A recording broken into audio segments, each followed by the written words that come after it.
Hello guys, এই আঠাটি নাম হচ্ছে রেসিবন্ড বা সিলিকন আঠা, যেগুলো আমাদের কাঁচ জোড়ার ক্ষেত্রে কাজে লেগে থাকে।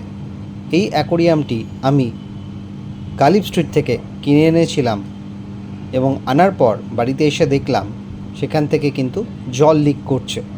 তখন এই রেসিবন্ড আঠাটি বা সিলিকন আঠাটি আমি হার্ডওয়্যারের দোকান থেকে কিনে নিয়ে এলাম, যার দাম মাত্র 30 টাকা।